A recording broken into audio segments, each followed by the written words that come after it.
శివాయ విష్ణు రూపాయ శివరూపాయ విష్ణవే శివస్య హృదయం విష్ణు విష్ణోశ్చ హృదయం శివ. శివుడే విష్ణు రూపం, విష్ణువే శివరూపం. విష్ణు హృదయంలో శివుడు ఉన్నాడు, శివుని హృదయంలో విష్ణువు ఉంటాడు. ఈ శ్లోకం శివుడు మరియు విష్ణువుల మధ్య భేదం లేదని, వారిద్దరూ ఒకటే అని తెలియజేస్తుంది. కార్తీక మాసంలో శివకేశవుల ఆరాధన అత్యంత విశిష్టమైనదని మనందరికీ తెలుసు.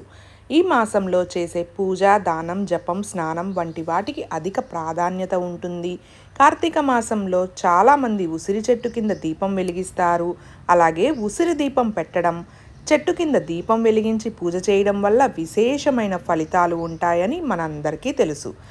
కార్తీక మాసంలో ఉసిరి చెట్టు మీద విష్ణువు నివసిస్తారని నమ్ముతారు. అలాగే ఉసిరి చెట్టు శివుని స్వరూపంగానూ భావిస్తారు. ముఖ్యంగా కార్తీక పౌర్ణమి రోజు ఉసిరికాయతో దీపం వెలిగించడం వల్ల ఐశ్వర్యం సిద్ధిస్తుందని, సకల దోషాలు తొలగిపోతాయని భక్తుల విశ్వాసం. ఈ మాసంలో ఉసిరి చెట్టు కింద దీపాలు పెట్టడం, ఉసిరి చెట్టును పూజించడం, ఉసిరి దీపాలను దానం చేయడం, ఈ చెట్టు కింద వనభోజనాలు చేయడం చాలా మంచిదని చెబుతారు. ఇలా చేయడం వల్ల విష్ణుమూర్తి ఆశీర్వాదాలు లభిస్తాయని అంటారు. కార్తీక మాసం అంటేనే దీపాలకు అధిక ప్రాధాన్యత ఉంటుంది.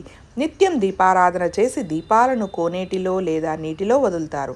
ఉసిరిని పూజించడం వల్ల శివకేశవుల అనుగ్రహంతో పాటు లక్ష్మీదేవి ఆశీస్సులు కూడా లభిస్తాయి. గుండ్రంగా ఉండే ఉసిరికాయ మధ్యలో కట్ చేసి అందులో నూనె లేదా నెయ్యి వేసుకుని వత్తివేసి వెలిగించాలి.